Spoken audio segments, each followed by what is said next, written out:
Hello and welcome to Japan Expert Insights and our discussion series on geopolitics in the Indo-Pacific and Japan's role in the region.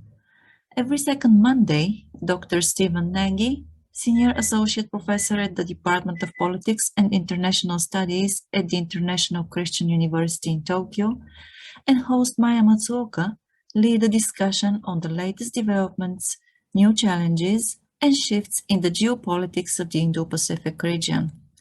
In this podcast, we welcome comments, questions, and opinions. So if you haven't done so yet, join us next time. In the meantime, you can find us at japanexpertinsights.com and our YouTube channel, where we upload all the episodes on Japanese politics, business insights, and Japan's role in the Indo-Pacific region.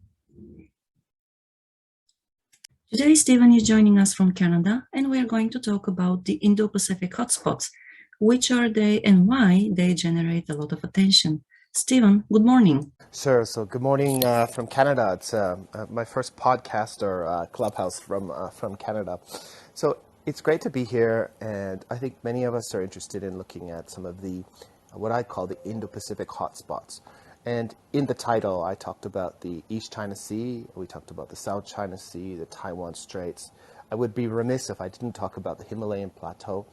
And I think other hotspots that we're thinking about when we're thinking about the region in general has to do with how economies work, the transparency and rules-based process of how we engage in trade. So I'm going to try and focus on those 4 or 5 areas today, just to try and create a thread and get a better understanding of why the free and open Indo-Pacific vision is being advocated by Japan, and other Indo-Pacific visions are really focusing on this idea of building a rules-based region or a rules-based order within the region that many countries share.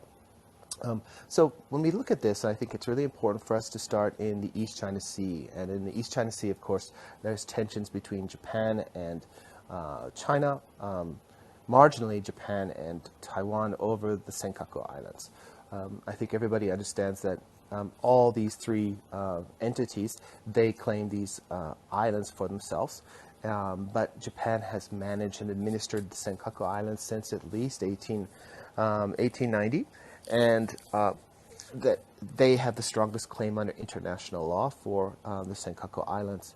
But what we've seen in terms of, again, challenging the current rules-based order is that we've seen China first use naval vessels to challenge Japan's sovereignty, and now we're seeing them use what we call merchant vessels or gray zone tactics. And what this means is that the Chinese are challenging Japan's legitimate claims of sovereignty over the Senkaku Islands using tactics that erode away Japan's sovereign claims over the Senkaku Islands. Why this falls into this idea of eroding the rules-based order is that the current rules-based order says that these islands belong to Japan. And with China using these gray zone tactics, with China pursuing sovereignty over these islands, and really challenges the rules-based order within the East China Sea region. And this has implications for security within the region. If the Chinese were successful, it would give them a foothold in what we call the first island chain, this chain of islands stretching from the Sakhalin Islands through the Japanese archipelago, down the Okinawa Islands, through Taiwan and the Philippines. So if China can get a foothold into this region, it would be it would create huge challenges in terms of security for Japan and arguably security for other countries, allowing China to dominate sea lines of communications. And I'll say that again, sea lines of communications are SLOCs. So this represents a hotspot because both Japan and China are really trying to Japan's trying to maintain its sovereignty claims through international law and using different kinds of deterrence tactics. And of course, China is challenging that. The next hot spot, and perhaps the hottest spot, is Taiwan. Taiwan fits and it connects between the East China Sea and the South China Sea. So it retains a really important position within the sea lines of communication. And we see China continually trying to reunify or unify Taiwan with the mainland because China believes that Taiwan is part of the mainland. Taiwan itself has acted as an independent political entity for more than 70 years. It has its own military, it has regular elections, it's had four elections for presidents, and the current president was re-elected, President Tsai. It has strong relations with Japan and other liberal democracies, and importantly, Taiwan plays a very, very important role in what we call the supply chains, but in particular in the technology supply chain. Taiwan is home to the Taiwanese Semiconductor Manufacturing Company, and this business produces the most sophisticated semiconductors that go into jet fighters, that go into iPhones, that go into our cars. So Taiwan not only represents, a geographic entity that would that is a central position within sea lanes of communication, but it's really incredibly important in terms of technology supply chains. And those technologies supply Japan and Japan businesses such as Honda or Toyota or Suzuki, all of the businesses that utilize these very, very sophisticated technologies associated with the Taiwanese Semiconductor Manufacturing Company.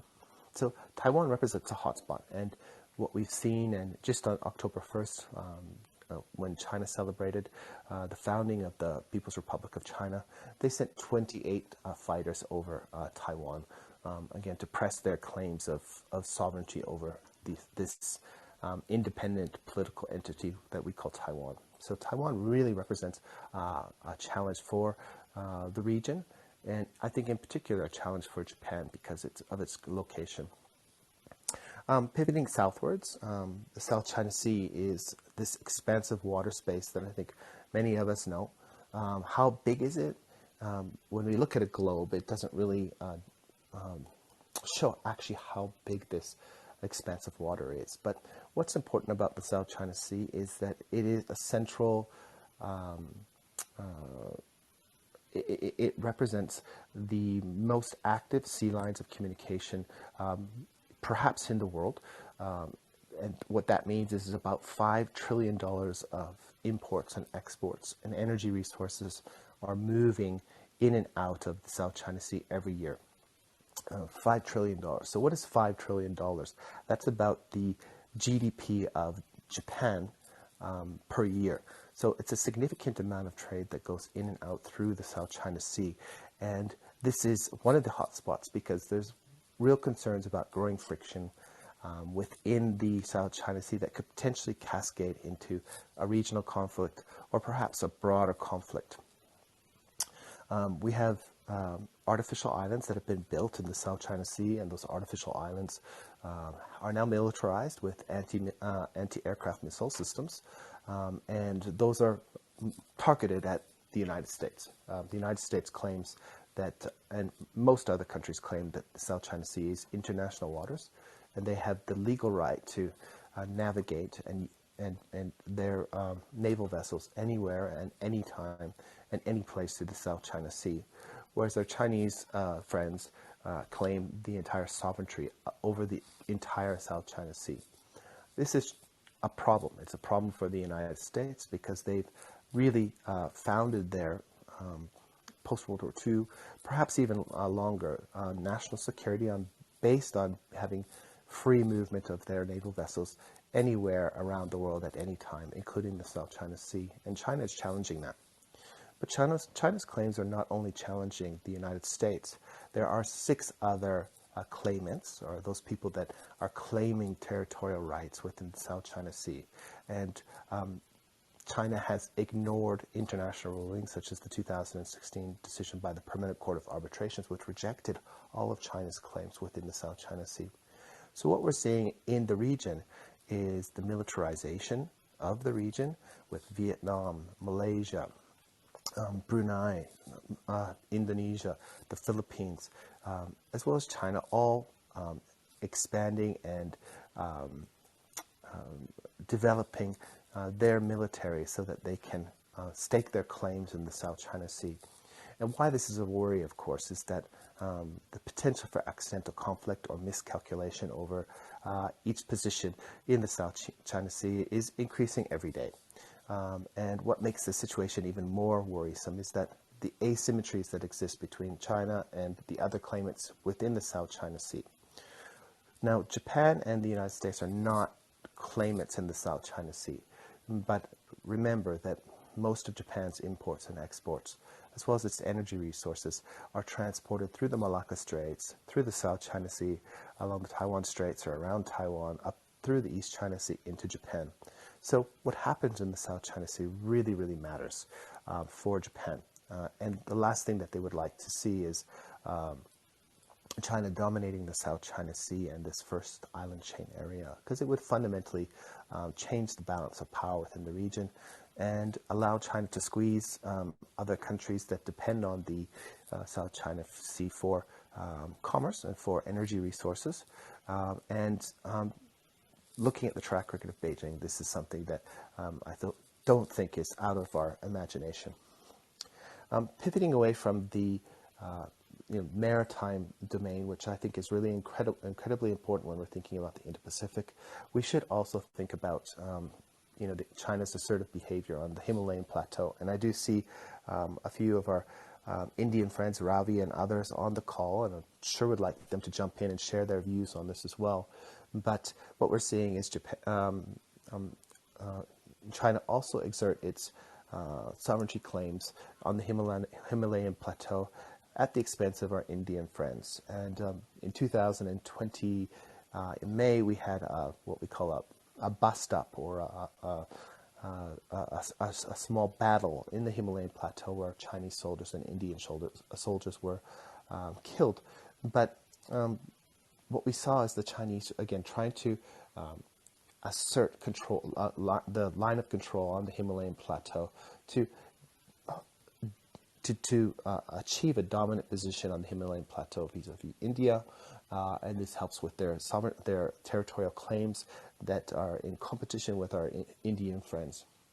So what we see is throughout the region that in the East China Sea, the Taiwan Straits, the South China Sea, Himalayan plateau, we see a challenge to the current order. And the challenge is through might. It's not through dialogue. It's not through using international institutions that exist. It's through using gray zone tactics and using force to try and reshape the domain so that it favors Chinese interests. Now, China is not the only actor in the region that's creating challenges to the Indo-Pacific order. North Korea represents another factor or hotspot. And when we think about North Korea, of course, we're thinking about weapons of mass destruction. We're thinking about nuclear weapons, chemical weapons, biological weapons, and the development of missile systems that can deliver those missiles to Japan, to American bases throughout the first and second island chain, and perhaps to the mainland United States. This is incredibly important and destabilizing from the viewpoint that, of course, they could attack American bases and the security architecture within the region.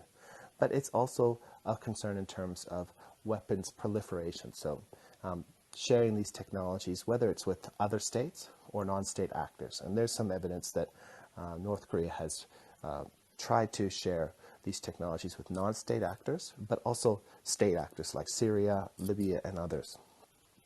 These are all challenges to the rules that have been laid out in the post-World War II period to try and minimize conflict, to try and consolidate borders, to try and create a more integrated global system, but in particular the Indo-Pacific region. And I think this is why we have real challenges to the rules-based order within the Indo-Pacific.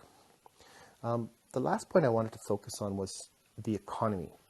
And the economy is quite interesting because what we've seen develop over the past 15 years or 10 years is the digital economy as well. So when we're thinking about a so-called rules-based order, we're also including how we think about rules when we're engaged in trade.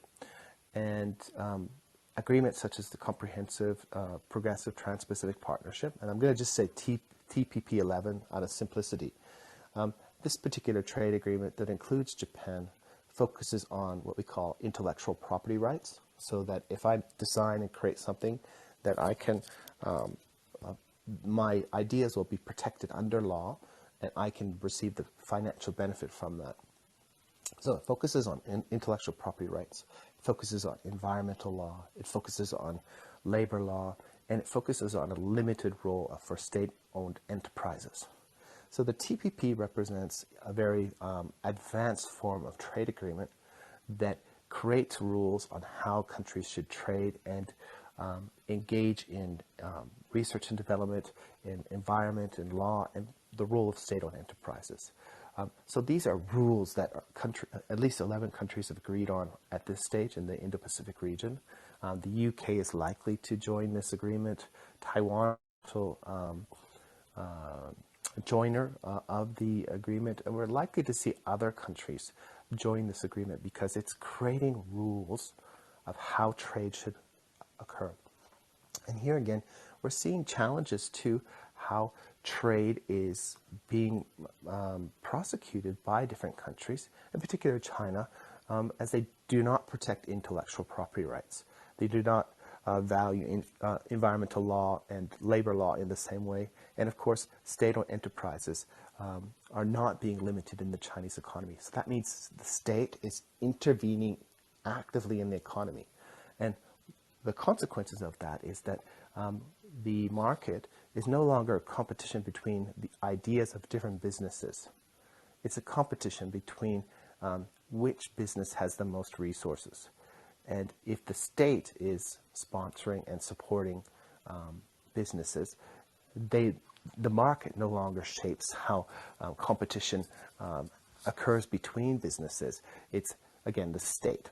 And these are concerns that I think many countries have when they're thinking about the evolution of economic systems moving forward, is how do businesses protect their interests, protect their intellectual property rights, and compete. And this is why we see trading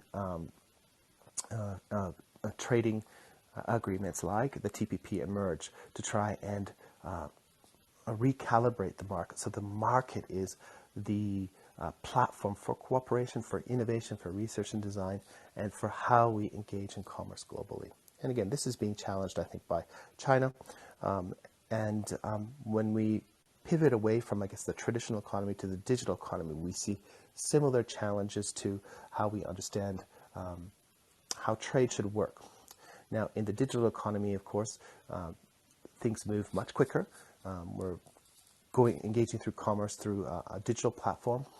And what we see is that China is adopting domestic laws, national intelligence law or cybersecurity law, and others that are demanding the localization of data, demanding upon request that businesses located in China share their data with the government. And this all creates challenges, I think, for how commerce will be done moving forward if your business is based in China. And it creates real questions of, is the digital economy an arena where the market is the primary factor or the primary determinant of competition between businesses? And here again, we have real questions as the state in the Chinese context is becoming increasingly interventionist in the economy, in businesses, by removing CEOs of businesses or placing restrictions on businesses. This is creating real questions as to what is the role of the state in the Chinese context, how does this affect markets, and what will be the rules of the road in terms of digital trade. So in short, I think when we're looking at some of the hotspots or challenges within the Indo-Pacific, I think we need to kind of divide them into the maritime domain, as I mentioned, in the East China Sea, Taiwan Straits, the South China Sea. We can look at the continental domain where there's challenges in terms of territories, as we've seen between India and China. And again, in these four areas, the current rules of the road are being challenged by our Chinese friends. We can also look at the challenges in terms of weapons proliferation, as I mentioned, in North Korea. And then we can move into other areas. Traditional economy, the digital economy are also important areas. I'd like to just kind of end on, I think, another area that's somewhat related to the East China Sea issue, and that's the expansion of domestic law into the international environment. And here, what we've seen in January 2021 is the Chinese Coast Guard adopted a new law that allowed them to use force against what they understand as threats or challenges within their domestic waters. And the challenge of this is, as China has expansive claims in the East China Sea, in and around Taiwan, and in the South China Sea, the challenge is that they have expanded how they think about the application of domestic capabilities, in this case the Coast Guard, into international waters. And why this is a hotspot, or why this creates a challenge in the Indo-Pacific, what it means is that, so for example, in and around the Senkaku Islands, that the Chinese could use their Coast Guard vessels, and they could argue that they are applying domestic law when they're sailing in and around the littoral waters around the Senkaku Islands. And this leaves really strong questions of how the Japanese are supposed to respond to domestic or Coast Guard force that has the right to use force in waters that are considered Japanese sovereign waters. Does Japan respond with Coast Guard vessels, or does Japan respond with its self-defense forces? Now, this doesn't sound so problematic, I think, at first, but when we think about Chinese so-called active defense strategy, that they only act in terms of defense, if Japan uses its Coast Guard vessels to manage the Chinese Coast Guard vessels, then that is a response that's at parity. So there's no escalation. But if Japan defends its Senkaku Islands against Chinese Coast Guard vessels with its marine self-defense forces, then this would be considered by the Chinese as an escalation, and an escalation that would require a more proactive response by the Chinese. And this would put the Chinese in a position where they would have to reciprocate. They would have to use force on Japan, and they would be able to use the narrative in the domestic Chinese context that China did not instigate a conflict in and around the Senkaku Islands. It was the Japanese, by using self-defense forces rather than their own Coast Guard vessels, to deal with the challenge. Now, this domestic law, and we call this lawfare, using domestic law and other forms of tactics to reshape the legal environment within the region, does not only apply within the South China Sea or the East China Sea, but we see similar kinds of activities in the South China Sea as well. If China does consider the South China Sea as its domestic or sovereign territory, then if it uses its Coast Guard vessels in the islands in and around Vietnam or the Philippines or other places, how do those countries respond? And it leaves similar questions to the example that I gave you in and around the Senkaku Islands, is that it creates the chance for an escalation of tension that could spiral into a conflict. And this is why I said this is another, I think, area that we should be of concern in terms of thinking about hotspots within Indo-Pacific. So there's a few areas. I'm willing to discuss others that people can bring up, but I'm looking forward to the discussion today. Yes, thank you, Stephen. It looks like, or at least it sounds like, China is actually working to engineer chances for escalation of conflict. So I wonder whether the Chinese government and the Chinese Communist Party is so confident in their own powers, so that even if there is a conflict, they can actually let's say have a positive outcome for China. So I think that I wouldn't characterize it as confident. I would characterize their approach as being very incremental, Hmm. and changing facts slowly on the waters or on the ground so that they can, um, you know, um, achieve their broader strategic objectives of dominating the region, and creating asymmetric relationships with all of its neighbors to ensure that its neighbors are deferent to Beijing's wishes rather than thinking about Washington's interests or their own interests before they think about Beijing's interests. And why it's incremental is that we don't see radical change. We see very incremental change, which creates a challenge in terms of how its counterparts respond. And I think that is kind of an important way to be thinking about this, that it complicates how countries respond to these microaggressions, and that it creates the conditions where there could be an escalation that creates an argument for China to using force, because the interpretation would be that the counterpart, perhaps China or Japan or the Philippines or Vietnam, would have changed the status quo, requiring China to take a stronger measure against them. Right. Well, thank you for that.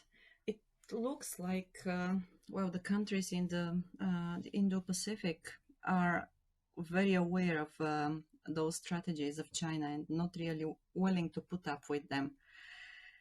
And then we've got Agarwal. Hello, thank you for coming up on stage. I hope that I don't mispronounce your name. So, what's your question or your comment about the topic? Can you hear us? Hello. Well, I think that we have a problem with the audio. So in the meantime, I invite everybody who is willing to talk with Stephen, or give us their comments. Please let me know so that I can bring you up here and we can have a discussion, because this room is about the discussion. And I can see that we've got quite a few people who were here last time, some new faces as well.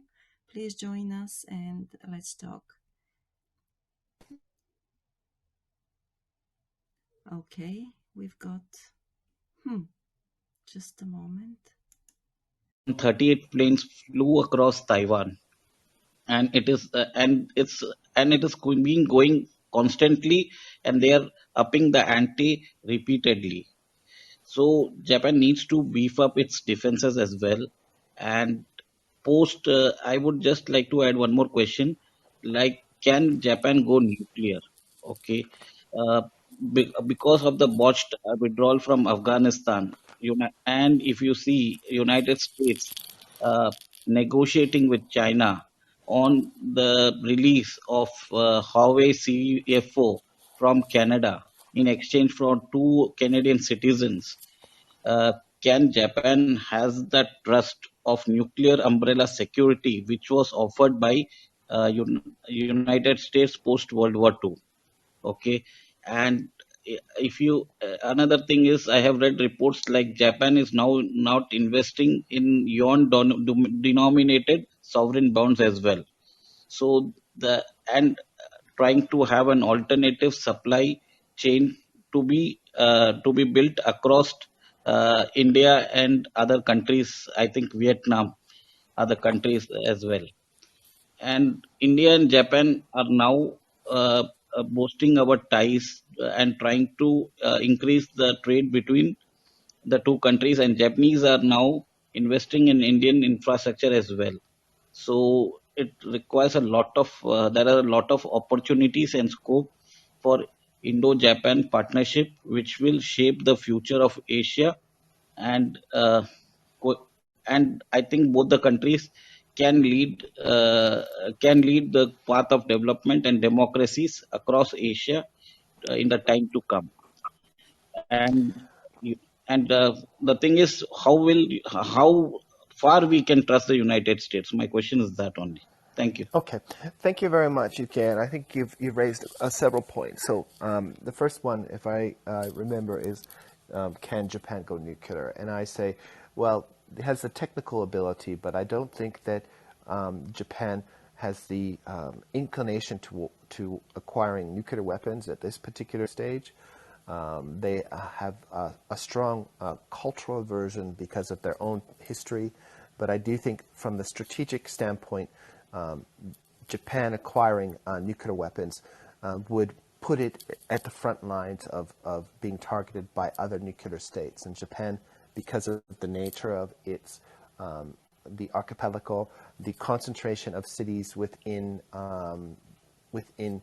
Japan, that acquiring nuclear weapons would really make it more vulnerable than it is today. So I don't think that is something that's viable. Second, when you look at Japan's broader Indo-Pacific strategy, it is not a zero-sum approach to China. And it's not a zero-sum approach to China because China is its biggest trading partner. And that's not going to change. Japan's sustainable economic future in the next 10, 20, and 30 years will be tied to China. There is a huge Japanese economic footprint in China, and that brings and accrues huge economic benefits for the Japanese people. And poll after poll, whether the Japanese people are uncomfortable, have unfavorable ratings about China, they recognize the importance of China in its economy and in the region, and the importance of having a healthy relationship, or as healthy as possible. And when we look at Japan's Indo-Pacific approach, it is a layered approach that includes now the AUKUS agreement, the Australian-UK Australian agreement, and that is kind of a broader, overarching security agreement.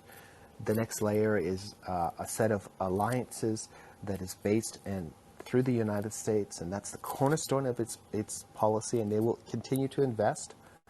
And, if Hillary Clinton won the White House, they would have formed the best relationship possible with the United States. Mr. Trump won the White House, and they formed the best possible relationship with him. Mr. Biden has won the White House. They'll form the best possible relationship with him. And whoever's the next president, the president after that, Japan will form the strongest and closest relationship they can. Below that layer, there is now the Quad, which provides public goods throughout the region, and then a series of multilateral agreements, whether it's the TPP-11, RCEP, Japan, EU, EPA, this Economic Partnership Agreement, or others.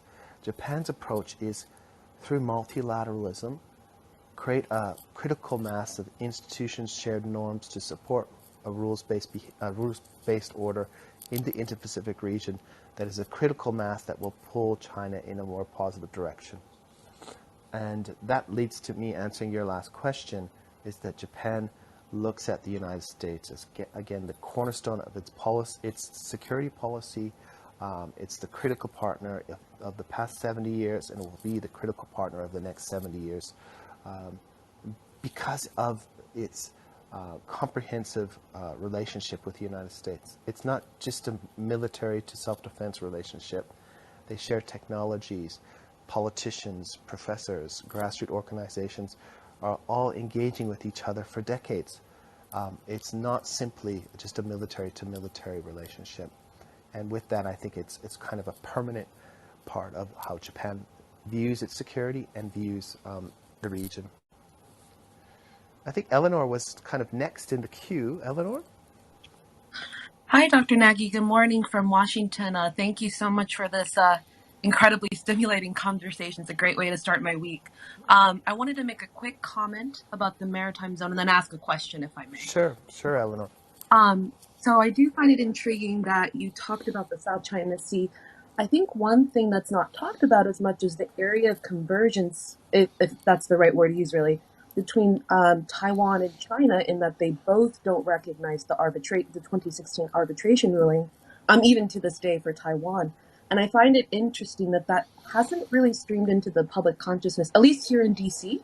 Yeah. I'm not sure about Tokyo or other parts of the Indo-Pacific, but that's one area of interest of mine. So that's one comment I wanted to make. And then the question I have, you brought up CPTPP and the fact that both Taiwan and China have placed their application. So because all current members have to approve an entrance, I'm sure that this is going to be a polarizing issue, whether to allow Taiwan and or China to join the CPTPP. So I was wondering if you could unpack further into the possible sources of tensions, what countries have inclinations toward Taiwan's entry and or China. Thank you so much. Thanks, Eleanor. So your first question is really interesting. And yes, both Taiwan and the mainland China, somebody else is there, great, and mainland China have rejected the 2016 Permanent Court of Arbitration. And I mentioned in my initial comments, both Taiwan and the mainland have issues with regards to Japan's Senkaku Island claims or sovereign claims over the Senkaku Islands. So I separate these in my mind because I think that Taiwan is always on a mission or trying to find different kinds of strategies to consolidate and recognize its position as more than just a political entity in the Indo-Pacific region. And what I mean is that it is trying to find ways to demonstrate that it is an independent country or political entity. So having a bilateral dispute with Japan on the Senkaku Islands demonstrates a kind of country-to-country relationship. And with that, it creates a narrative that, yes, Taiwan is not part of China. And I think in a similar way, when Taiwan rejected the Permanent Court of Arbitration's 2016 decision, I don't think the logic in Taipei is so much, oh yeah, we want to have all this territory in the South China Sea. Rather, it's a tool to affirm its status as a political entity that's more than just a part of a province of China or this ambiguous nature. But I think it's a way to again create the narrative of it being more than just a part of China. And I'd love to hear your interpretation of this if you do have a chance, Eleanor.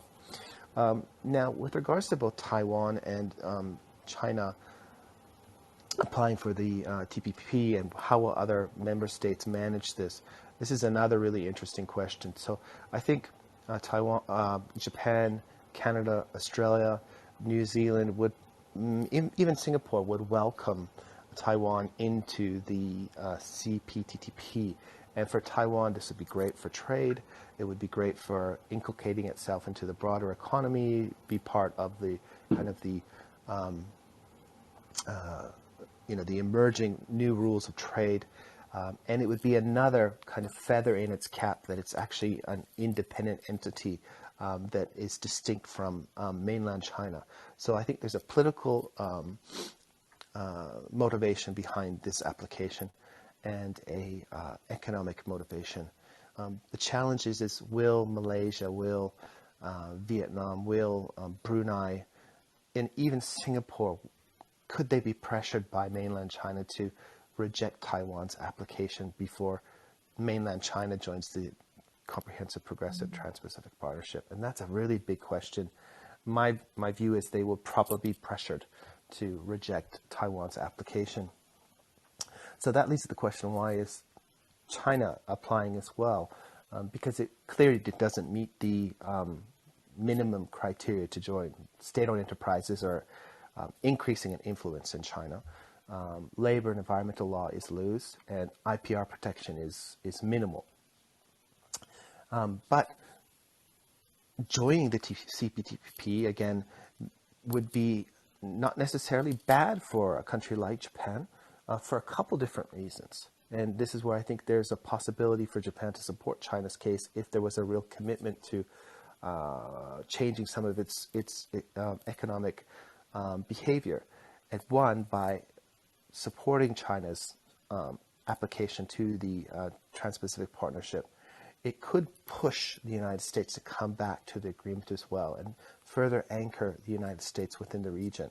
And that's important, right? You may pull somebody that's a little less close to you into the agreement to try and pull the United States into the agreement, because the United States clearly, and I think if you talk to the policy community in Washington, both from on the conservative side and I guess the more progressive side, they see the TPP and withdrawing from it as the biggest strategic mistake that the former administration made.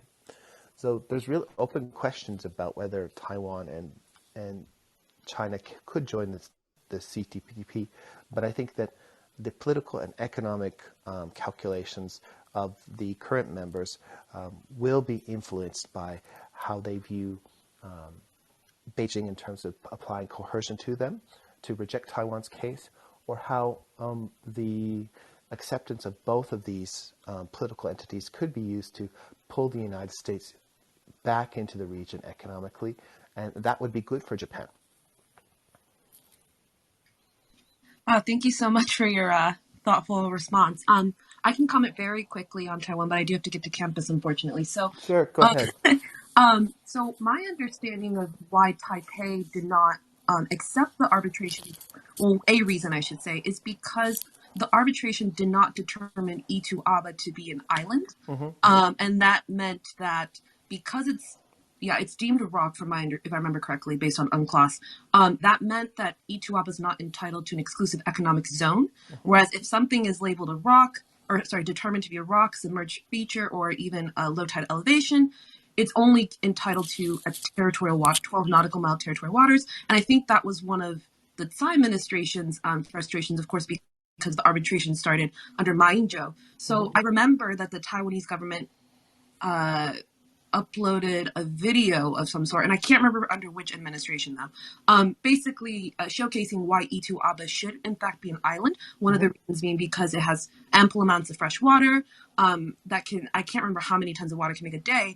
But the interesting part of that is as part of the campaign, they talked about how they have to desalinize it, which to me, I kind of question, if you have to desalinize water at Itu-Aba, then I do think it brings into question whether or not that given land feature, in this case Itu-Aba, can in fact sustain economic life of its own, as well as like human life for the purpose of this conversation. So that's one of my understandings of Taiwan as a claimant status in the South China Sea. So thank you so much again. I do have to get going, fortunately. Hope All to right. on. Thanks for jumping in, and it's a great comment. I really appreciate it. Thank you. Thank you, Leonor. Well, and Ren, hello, good morning to you. Hey, good evening sorry. good evening from Taipei. I'm actually located in Taipei right now for this month, and I've been paying attention to what Stephen has been saying. And thank you very much, as always. A great room. And I have a comment to make. I think I do want to make this comment. I want to start by saying that I pay the utmost respect to this country, Taiwan, because if you think about it, Taiwan is not only the most patient country in the world, in spite of being harassed from China, that we all know, but the other thing that people tend to forget is how responsible this country is. Because Taiwan, it's easy for Taiwan to shout, say, we are independent, it makes you feel good. But Taiwan is so responsible that they know if they cause any instability in the Taiwan Strait, it's going to affect their friends, Japan, South Korea, as you mentioned, Stefan. The waterway is very important. Let's not forget how responsible Taiwan is a country within our community to make sure their core is kept at the low level, so they will not provoke or give excuses for China to cause a problem, not only for Taiwan, but for all the Taiwan's neighbor countries. So with that, I think what China has been doing for the last 3 days is quite attention-grabbing, if I may say.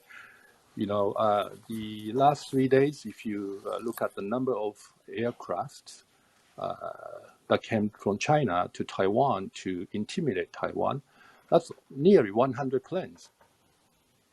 And this is something, as the last time I remember, I don't think I have ever seen such many planes that China is sending the warplanes to Taiwan. And Twitter coming from the Taiwanese foreign minister caught my attention. He says, it's strange China doesn't bother faking excuses anymore. Now, this caused my concern because China used to try to find excuses to fly to Taiwan, right, to threaten Taiwan. And Taiwan has been, as I mentioned, been very smart, try not to give China any excuses. But I think this is the breaking point. This is the first time Taiwan has observed that Taiwan's strategy not to give China any excuses may not work anymore. China doesn't try to find excuses. They just want to threaten Taiwan no matter when they want to feel like it. And I think this may lead to the next observation I had, which is the U.S. State Department that released a statement in the last 24 hours. And it's a short statement, so I'm going to quote because this is quite astonishing to me. It says, the U.S. commitment to Taiwan is rock solid, quote unquote, rock solid, and contributes to the maintenance of peace and stability across the Taiwan Strait and within the region. We will continue to stand with friends and allies to advance our shared prosperity, security, and values, and deepen our ties with democratic Taiwan. I have never seen, I mean, Stephen, you can correct me if I'm wrong, but I've never seen such a strong endorsement from the U.S. State Department to Taiwan. And maybe Taiwan and U.S. do realize the seriousness of the last 3 days, 100 planes from China to Taiwan with no excuses. So that's my observation, and I like to test the water to see if my observation is inaccurate or accurate. Thank you. Thanks, Ren. I think that's gives us some nuance from Taipei in terms of thinking about its position. And I agree that I think that Taipei is by and large a very responsible actor within the region in terms of trying not to escalate tensions between the two parties, mainland China and Taiwan. I know my Chinese friends' arguments that Taipei has been provocative in not agreeing to the 1992 consensus, that they should both work forward towards one China. But as you said, they haven't been provocative in terms of pursuing pro-independence pathway, although there are those within Taipei. But the State Department statement, again, I think reflects the Biden administration's commitment to like-minded countries and like-minded political entities, that they see a growing assertive behavior and provocative behavior on the Chinese side, and that is kind of trying to pressure Taipei in terms of it returning to the mainland without any kind of military solution. And that is through a process of trying to demoralize the Taiwanese people through constant entry into their airspace, through squeezing them economically, through in fact just tiring them out from the process of resisting the mainland China. And I think that the State Department's statement, as well as a growing number of statements, whether it's the U.S.-Japan statement when Prime Minister Suga was the Prime Minister in Washington, where they talked about the importance of peace and stability in the Taiwan Straits, whether it's the G7 communique that talked about the importance of Taiwan and welcoming Taiwan into the WHO, or a continuing number of statements under the Biden administration, that we see Taiwan being recognized as an important piece of the Indo-Pacific puzzle that if Taiwan goes, it's going to cause a broad and very transformative shift in the entire region, and that countries need to step up for Taiwan and the status quo. And I keep saying the status quo because I think that at the same time as countries want to protect Taiwan, that they realize that anything more than supporting the status quo could create huge challenges in terms of their bilateral relations with China. And they are concerned, right? How will China reciprocate or act if, let's say, Germany or Japan or Canada takes a proactive stance supporting Taiwan's independence or anything more than the status quo? And this is a balance that I think countries are really trying to maintain. Ren? Right. Yes, the status quo has an implication. That is, if you want to be aggressive with somebody else, you need to have an excuse. As long as you don't provoke the other side, and you don't give the excuse for the other side to be provocative, so that's the status quo. The point I was trying to make is it seems this is the first time China is trying to be provocative without an excuse, and that's how I read it. Do you think this is a new direction change from China? So my reading of China over the past 2 years is that it's become increasingly reactive in terms of its behavior rather than proactive. So this is a nuanced difference. What I mean by reactive is that it is sensing increasing pressure from the international community on what the CCP understands as its legitimate claims. And one of those is Taiwan. And it doesn't have the ability to proactively find new solutions to or new tactics to deal with Taiwan. So it is rather reactive to the outside pressure. And it's reacting in a way that I think is not strategically in its interest, because the more it reacts, the more pressure it puts on Taiwan, the more distrust and the more other countries come together to find ways to help Taiwan, and ensure the status quo. And I think this is an important and nuanced way to be thinking about it. Second, nationalist sentiment in China is rising day by day.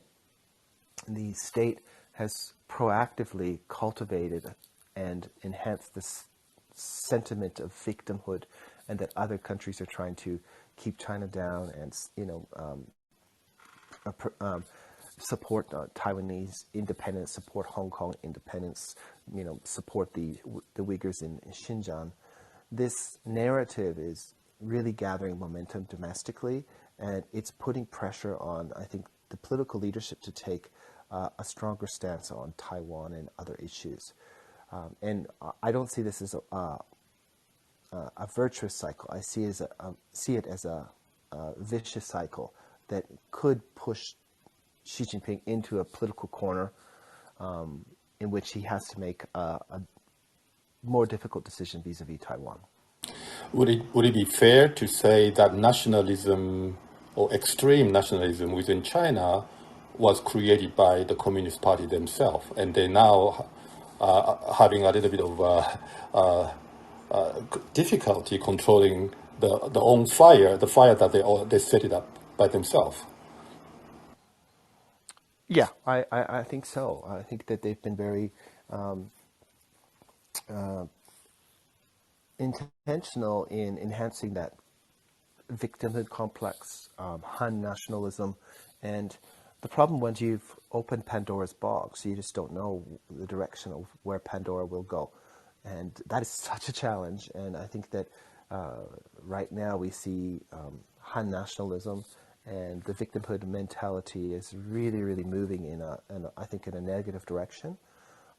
And it's creating internal pressures and internal insecurities that is pushing, I think, the leadership in a direction that could really backfire for China.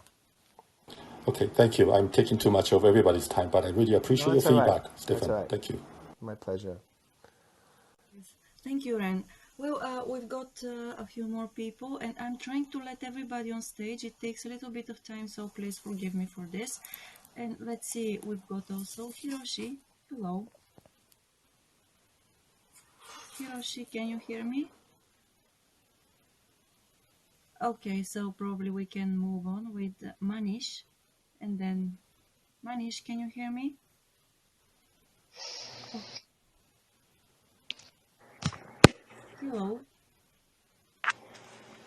Okay, so then we can, when Manish is ready to talk, we can go back. And now we've got Mark. Oh, Oh, he's Manish. Yes, here. I'm He's ready here. Okay, here. you're I'm there. ready. Hi, Yeah. Manish. Good to see you. Hi, Stephen. Good to hear you and see you. My question is about two members of the Quad who are not virtually talking to each other. Not because they don't want to, because they don't know how to. And that is Japan and India. Looking out from India to Japan, there was great hopes when Mr. Modi became Prime Minister in 2014. Going by his previous very frequent interactions with Prime Minister Abe, that there will be a very, very intense Indo-Japan interaction. It didn't happen for many reasons. One of the main reasons, to the extent I can make out, is that Mr. Modi began getting visas to visit the West, which he wasn't getting till May 2014. But that's the view going from India to Japan. And people here haven't really figured out why it didn't take off. My question is, what is the view looking from Japan towards India?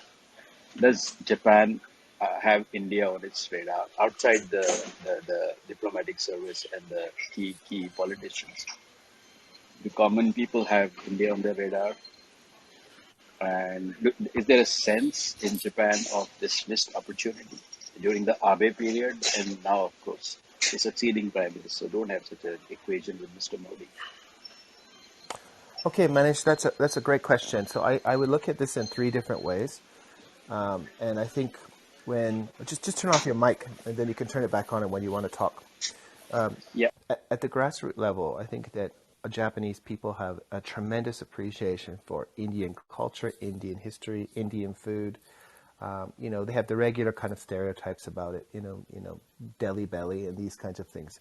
But there's a tremendous appreciation for India. And if you go to Kyoto, there's a temple called Sanju Gendo, and there's I think 10,000 or 1,000 Buddhist statues there, and they all look like Indians, and they all have Sanskrit names. So for Japan, India is part of their everyday culture. If you go to a graveyard, you'll see Sanskrit in their graveyards, right? So at the grassroots level, India, I think, has mostly positive views, and I think that continues. Now, at the business level, and this is important, right? Business. I think business people see India as a tremendous opportunity. They would like to build India into the next global production network because India, they have strong and positive relations with India. They have Indians are smart and skilled, but I think that they also view India as sometimes difficult to work with, less compliant compared to the Chinese, and of course the corruption and the lack of infrastructure and other issues creates a real challenge. But the business community would like to invest more, and we see that. And this is why the Japanese government has supported initiatives like the Mumbai-Kolkata corridor and the industrial district northeast of New Delhi, and that India continues to remain the biggest recipient of ODA from Japan and an increasing amount of FDI from Japan. And that leads me to the policymakers, politicians. They would very much love to strengthen relations with India, and they see India as a huge hope, a huge important tool in, again, creating that critical mass of countries that pulls China into a different and more positive direction. But I think they continue to see the disappointment about domestic politics, about the lack of commitment, and about the lack of, I guess, willingness to move beyond the Indian Ocean as, a disappointment for many, I think, Chinese strategic thinkers.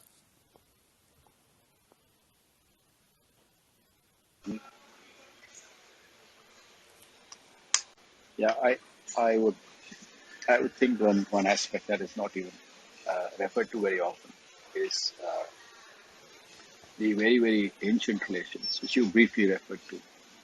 But I know of pre the arrival of the Portuguese into East Asia, the maps of the world made by the Japanese cartographers at that time, very Mm-hmm. India centric. Mm-hmm. And the Buddhist connection between Japan and India is very often top of the mind when people think of the Indo-Japanese relationship.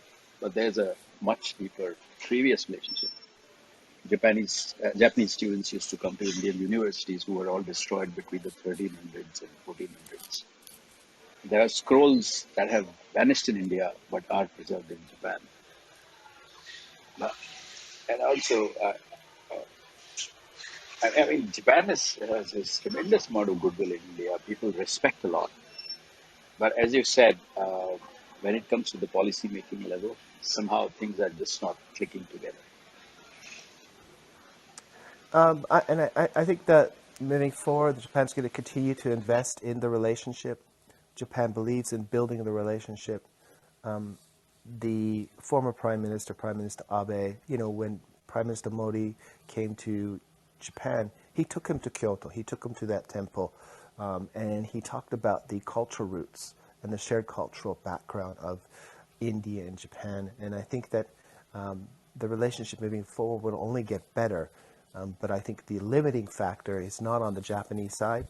I think the limiting factor, or the factor that's going to limit the speed, is going to be on the Indian side. Can I just make a small question, Yeah. follow? I don't want to take too much time. Maybe the one possible tool that could be used is Japan is an aging society, would look to some degree of immigration, if not too much. Probably Indians who are good at maths and software and banking probably could be a bridge to building a more deeper Indo-Japanese relationship. Yeah, I would agree completely with that. And if you come to Tokyo next time, you can see that Indian community in Edogawa ward of Tokyo, and they had built their own school, and you could see them taking a leadership role in the IT sector and some of the financial sector. So absolutely, Indian migrants will play a critical role in that bridge moving forward.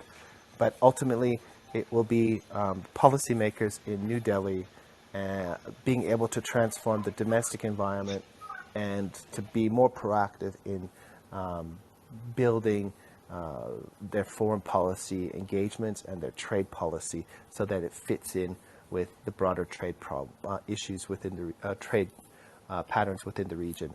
And I think that, again, India's withdrawal from the Regional Comprehensive Economic Partnership is really illustrative of the disappointment that I think policymakers had with India, that they didn't join this really key multilateral free trade agreement. But the Japanese are patient, and they're thinking about this in terms of decades. And I think that India will always have a willing partner. In Japan, it's ultimately about the Indian willingness. Yeah. Thank you. You're Thanks, welcome, Steve. Manish. Good to see you. Well, thank you for Yeah, that, same Manish. here. Yes. Well, and we can now move on to Ashutosh. Hello, can you hear me? Hello, thank you very much. Although I wouldn't have the caliber to sort of, chalk out the policies and stuff that is going on, but I would do like to give some insights of my own, which I believe are quite relevant to the topic.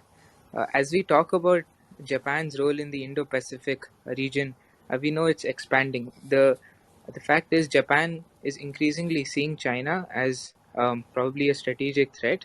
We see them acting on the economic front at least, wherein the country blocked China's entry into the CPTPP, if that's what is called the Trans-Pacific Partnership. From Toshiba to the electrical industry companies, Japan is pulling out its electronic companies out of China. We are also talking about a new supply chain between India, Japan, and Australia in the this particular region. And we also saw that Japan had set out a little more than around $2 billion to move Japanese companies out of China. So we are seeing the Japanese investments in, particularly in India, uh, which would clearly want these investments because India would like to make a shift from, especially from the electronics point of view, from China to perhaps Japan or Taiwan. As we see this unfolding, it is the question is how things probably may unfold on the defense aspect, because the Senkaku Islands dispute is ongoing, and perhaps if China could be emboldened by what they're doing in Taiwan today, we're looking at it, uh, at the backdrop of what's happening in Taiwan since a few days. Uh, Probably they may be at the Senkaku Islands. I mean, that's the threat assessment which the Japanese must be doing. Uh, how the Quad partners expand their partnership from probably naval exercises which are going on, uh, for example, the Quad exercises or even the GIMEX exercise between India and Japan. The scope and complexity is increasing. Uh, Probably the countries are becoming more acquainted with each other's systems. They probably might be more interoperable today. But how the AUKUS plays out in the region is also important, and how the dynamics would change. And that would be my question. Before coming to the question, as far as, and I would keep it very short, as far as the military aspect of this is concerned, we see Japanese investments going up. What Japan would look at perhaps is some kind of deterrence option, which the Australians went for, uh, probably the nuclear submarine or something. Because, anyways, I mean, we know we know the fact that uh, the critical technologies and probably nuclear weapons and stuff do prevent countries from total interstate wars. And I think that would be the first thing Japan would like to have a shield over. Secondly, would also be important that how Russia plays out in the region, because we see disputed islands on the top there as well. So as far as the role of India or Australia goes, we see the supply chains becoming more and more integrated, which is definitely great.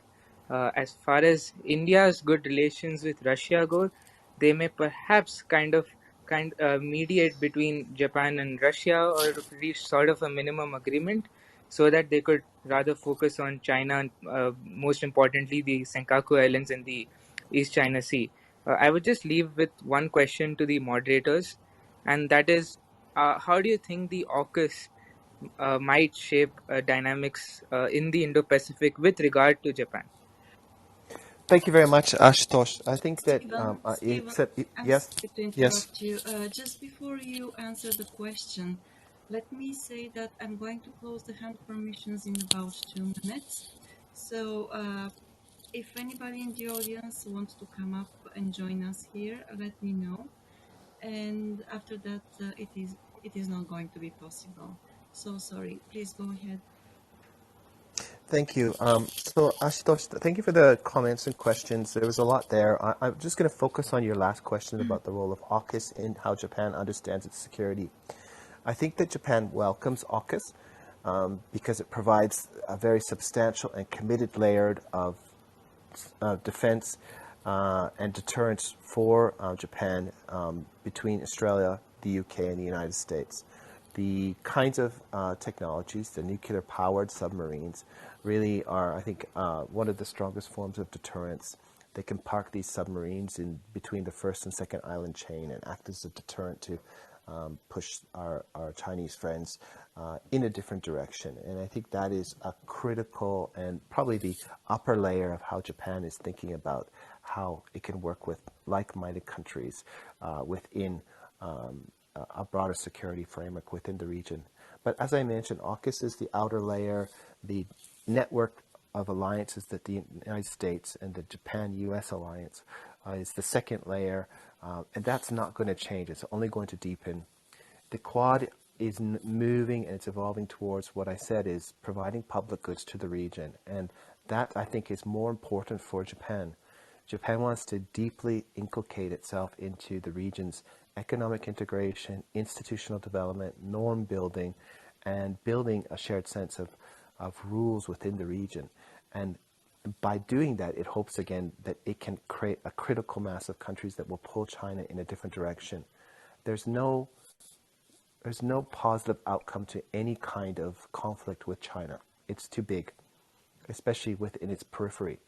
But what Japan can do to be better placed in terms of dealing with its broader concerns is again to support Southeast Asia and South Asia in having strategic autonomy, and that means building their helping building their infrastructure connectivity, helping building their economies, helping create an integrated region that has shared values, institutions, and priorities.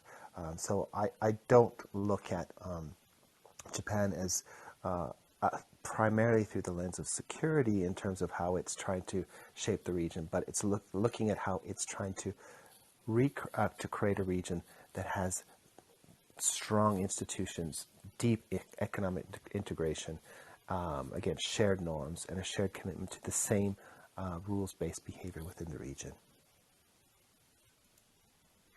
Yeah, thank you, Stephen. I hope this responds Thank to you. your question. You're welcome. Ashutosh. Yes, all right. So, and Mark, hello, can you hear? Hello. Great. Yes. Okay. Thanks for setting up the room. Just I guess a thought. Because I think Stephen mentioned about North Korea being a actor in the Indo-Pacific. Just correct me if I'm wrong. I think that North Korea is a hotspot in the Indo-Pacific, but not necessarily a positive proactive actor. Okay. Okay. Sorry. I was thinking of something else because just to give my thoughts here, because I know North Korea is not going to be an actor like you said. Because I know North Korea, at least in Southeast Asia, they've been doing illicit criminal activity. So I was wondering what did they have to do with the Indo-Pacific? But I was wondering if they can be maybe a mouthpiece of China to, let's say, condemn what's going on, because I've heard from North Korea that they've condemned the AUKUS treaty. So I guess they're sharing a lot of views coming out of China lately. But other than that, that's my thoughts. Thanks, Mark. So I think again, North Korea is not. It could be a stakeholder in the Indo-Pacific, but of course we know that North Korea, as you said, is it's a regime that engages in criminal activities and weapons proliferation, and it is one of the hot spots in terms of potentially destabilizing the whole region. And with that, I think that the broader community of Indo-Pacific states will need to think about what is the implications of North Korea's behavior if it continues to, again, proliferate weapons, build these sensitive technologies, and how this will change the strategic balance within the region. So again, it's a hotspot of instability rather than a partner in creating stability within the region. Yes, that's right.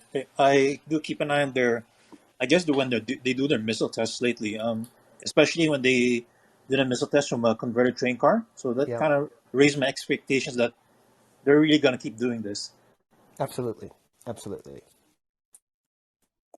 the question is are they moving towards trying to create the conditions to form some kind of relationship with the United States, or are they consolidating it for strengthening the regime during a period of really difficult domestic conditions? And I think probably both.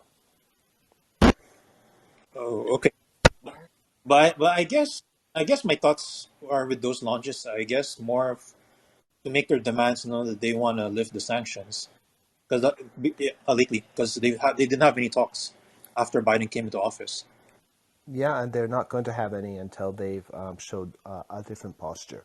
I think that the Biden administration's approach to North Korea has been very much about waiting for the sanctions to increasingly squeeze the North Koreans so that they'll come to the table and be what's the best way to put it? Be a much more open to some kind of negotiation. Yeah, I guess that could make sense if the sanctions are still in place. Yeah, I think that's Oh, the direction moving forward. okay, that sounds good. Thanks. You're welcome. Thank you, Mark. Well, and AP, are you there? Yes, I'm here. Great. So thank you for the great room.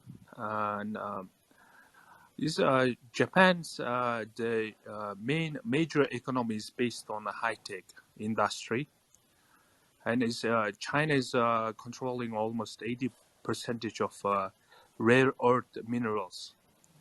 How is the Japan will deal with this issue or problem because of the China is using as a geopolitical advantage and using this because of the rare earth mineral, the industry, and attracting a lot of U.S. and all high-tech world. So this is my question. Thank you. Thank you very much, AP. So I think it's a great question. So, the rare earth material has become an important discussion point in Tokyo and the United States and other countries. And it initially started in 2010 when the Japanese Okinawan government arrested a Chinese fisherman, and as a reciprocation to that arrest, the Chinese governments squeezed the rare earth materials and from Japan. And this created challenges in terms of the cell phone industry, in terms of the car industry, because they use rare earth materials for some of their sensitive technologies. As a result, from that period onward to today, Japan started to look to Myanmar, it looked to Mongolia, it looked to South Central Asian states and other states to develop alternative rare earth material locations. So what they've done is they've recalibrated that rare earth portfolio with China so that they can continue to develop their technologies without being squeezed by China through these formal or informal embargoes. Now, they still need to get rare earth materials from China, but the fact that they've rebalanced that relationship means that it's not the leverage that China can use to squeeze Japan. Now, I want to put this in also a broader context. In 2010, we didn't see such incredible pressure by the United States and a growing number of countries on China in terms of the Chinese economy. The downward pressures on the Chinese economy were less, and I think the domestic contradictions within the Chinese economy were not as pronounced as they are today, which means that China may not be able to use that card against the Japanese again, because the last thing they want to do is to push Japan into a corner where it takes a much more proactive posture towards China. And with that, I think that China's use of rare earth materials to squeeze Japan just isn't an option today for fear of pushing against Japan into a position where they take a much more proactive stance, working with the United States and like-minded partners to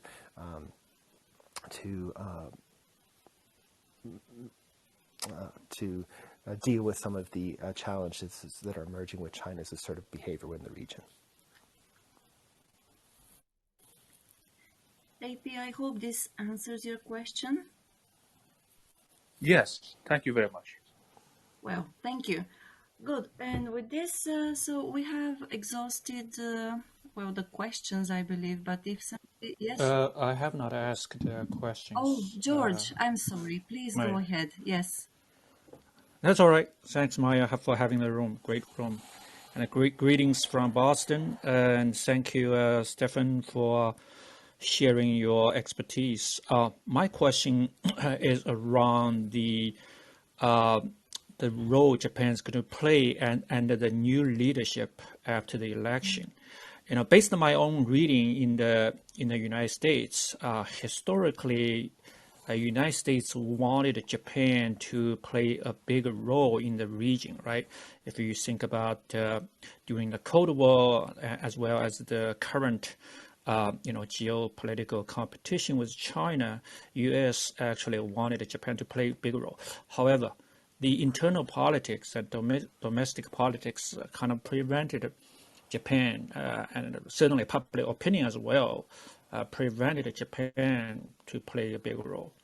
My question is to Stefan is that under the new leadership of the Liberal Democratic Party's leader, Kishida, right? Yes. What sort of new policy or the role Japan will play, and what type of policy will he adopt? Such as, do you foresee the need to, do you foresee that he will change the budget for defense, right, or for the military budget, such as I believe right now it stands at 1% of the GDP, but there was a call for, certainly not from Kishida himself, but from other candidates, to call for increasing the budget to like 2% of GDP, which essentially almost double the current budget. But certainly that may not be his policy. But what sort of prediction you would have, Stefan, for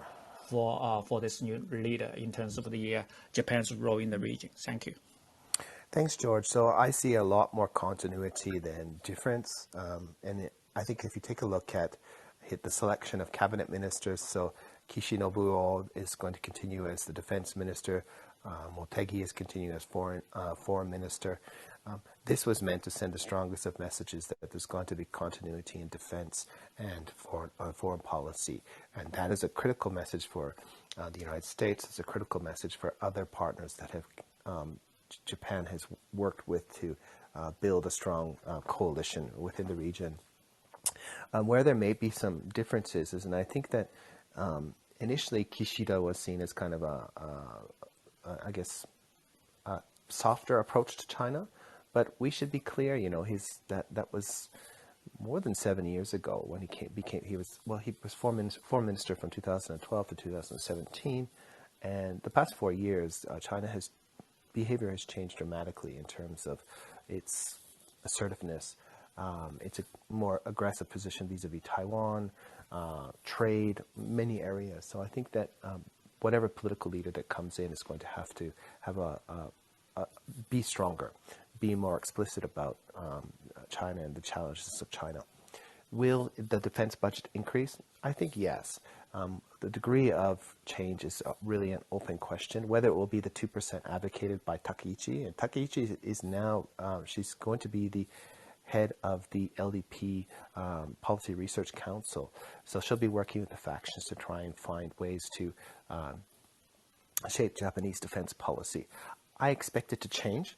I think Japan's defense budget is actually very small, and it's been almost stagnant for the past 10 years. It's increased by maybe 1% every year, but that's related to declining ability to buy products because of quantitative easing. So can it increase? Absolutely. Will it increase? Yes, I think it will. The degree of increase is a real question because Japan has just will likely adopt a post-COVID-19 economic recovery package. Japan is in debt. They have a lot of other costs that they have to deal with. So I don't expect it to be 2%. I expect it to be perhaps maybe 1.2%.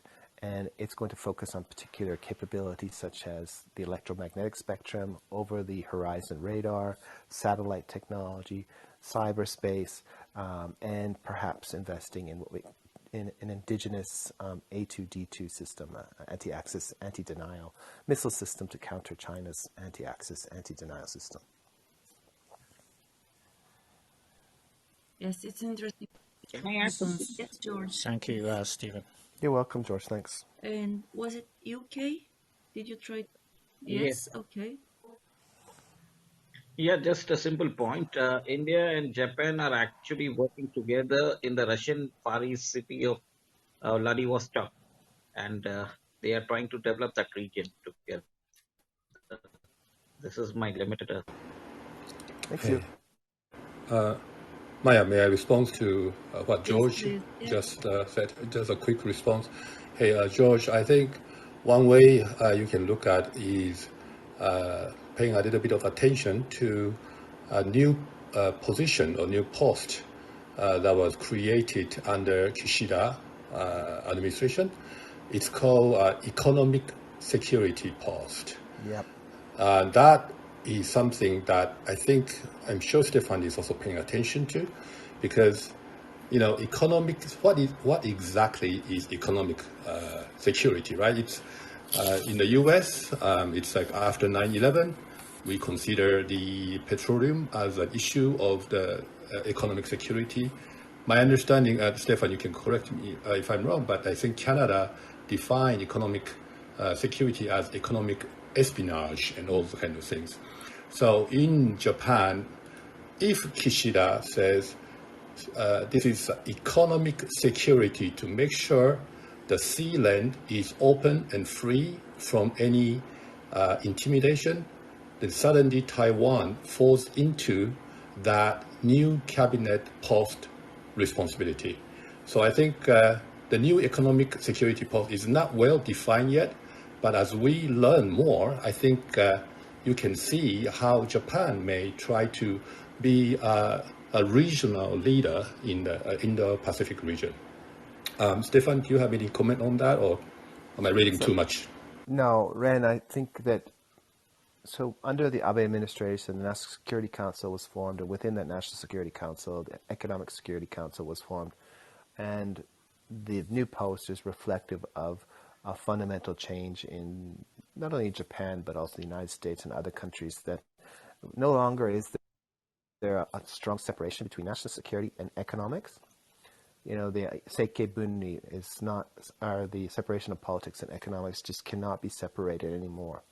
And what we've seen over the past 10 years is, China has a comprehensive approach where it integrates all, its economy, its military affairs, its political affairs.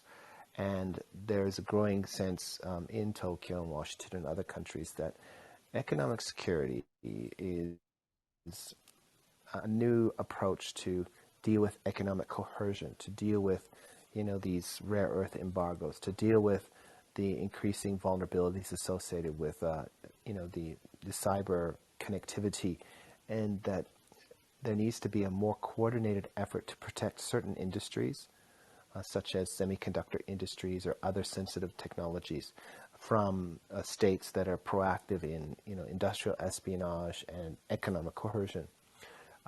So this is not a surprise.